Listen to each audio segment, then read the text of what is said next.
Menunjukkan kasih ketika kita sendiri dalam penderitaan, tentunya itu hal yang sulit untuk dilakukan. Apalagi ketika kita harus menunjukkan kasih kepada orang yang malah menunjukkan rasa bencinya terhadap kita, maka kita mungkin akan berkata itu adalah hal yang sangat mustahil untuk dilakukan.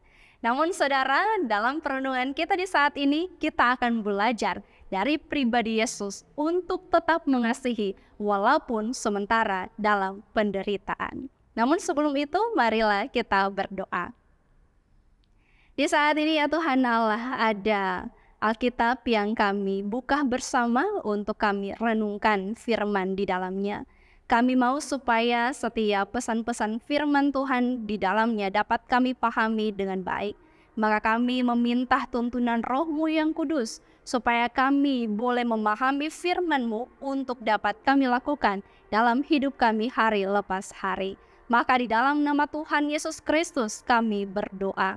Amin. Saudara-saudara yang dikasihi Tuhan, saat ini mari kita membaca firman Tuhan dalam Injil Lukas pasal 22 ayat 51. Tetapi Yesus berkata, "Sudahlah itu." Lalu ia menjamah telinga orang itu dan menyembuhkannya.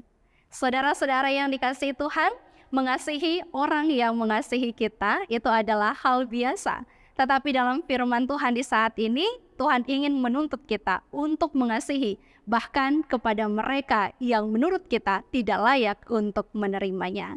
Dalam pembacaan ini kita bisa melihat bagaimana kasih Tuhan yang begitu besar ia tunjukkan bahkan terhadap para pembencinya. Di tengah kegusarannya, di tengah kegelisahan dari para murid dan juga Yesus sendiri ketika ia hendak ditangkap, Yesus masih sempat-sempatnya menyembuhkan salah seorang hamba imam besar yang ada pada saat itu yang terluka. Di dalam penderitaannya, ia masih menunjukkan kasih-Nya yang teramat besar. Di dalam kesengsaraannya, melihat orang-orang yang membencinya dengan tatapan yang sangat tajam, ia masih bisa melakukan mujizat dan menyembuhkan salah seorang di antaranya.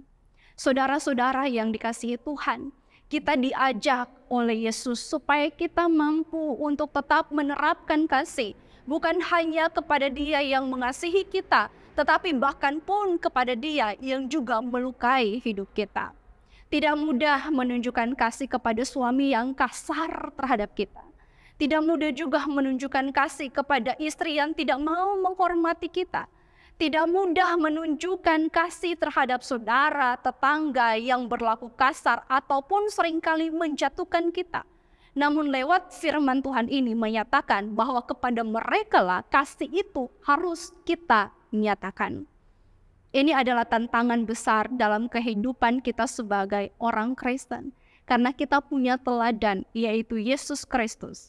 Kita sebenarnya tidak pantas, tidak layak untuk Yesus berkorban sampai di atas kayu salib. Tapi karena kasih Tuhan yang begitu besar, tidak mau kita semua masuk di dalam dosa dan maut. Sehingga Dia mengorbankan dirinya bagi kita.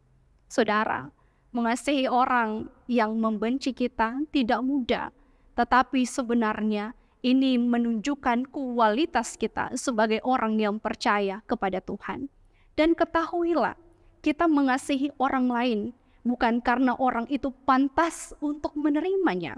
Kita mengampuni orang lain bukan karena orang lain itu pantas untuk mendapatkannya. Namun kita melakukan itu karena kitalah yang pantas untuk menerima ketenangan, menerima kedamaian dari respon yang kita tunjukkan, dari perbuatan yang kita lakukan. Maka mari kita mengasihi seorang akan yang lain tanpa pandang status, tanpa pandang bahwa dia pernah menyakiti kita. Karena kita tahu bahwa kita dibela oleh Tuhan. Sekalipun orang menjatuhkan kita, kalau Tuhan membuat kita dapatkan jalan keluar dari setiap permasalahan hidup, maka tidak ada satu orang pun yang dapat menutupnya. Ketika Tuhan mengangkat kita, tidak ada seorang pun yang dapat menjatuhkan kita. Tugas kita adalah tetap mengasihi orang lain supaya hidup kita akan selalu dikasihi oleh Tuhan. Tuhan memberkati kita dan firman-Nya. Amin. Mari kita berdoa. Terima kasih banyak ya Tuhan Yesus. Di saat ini kami telah disegari lagi dengan kebenaran firman Tuhan yang mengajarkan kepada kami semua untuk tetap menerapkan kasih. Walaupun kami sering berhadapan dengan orang yang membenci kami, yang sering menjatuhkan kami, yang sering melakukan berbagai macam hal yang jahat dan menyakiti hidup kami. Namun kami ingin menerapkan teladan yang telah Tuhan perlihatkan. Kami ingin agar hati kami dilembutkan, supaya tetap ada kasih yang kami tunjukkan kepada siapa saja, dan hati kami penuh dengan pengampunan. Ini bukan hal yang mudah, tapi bukan berarti kami tidak bisa untuk melakukannya. Kalau Tuhan menuntun hidup kami, maka kami punya kemampuan untuk tetap mengasihi orang lain, untuk tetap memberikan pengampunan kepada orang lain. Maka tuntunlah, peliharalah kehidupan kami semua, dan kuatkan kami untuk menjalani hidup yang telah Tuhan karuniakan. Maka dalam nama Tuhan Yesus Kristus kami berdoa. Amin. Jadilah Tuhan kehendak-Mu, Kaulah penjunan ku tanahnya, bentuklah aku sesuka-Mu, kan ku nantikan dan berserah.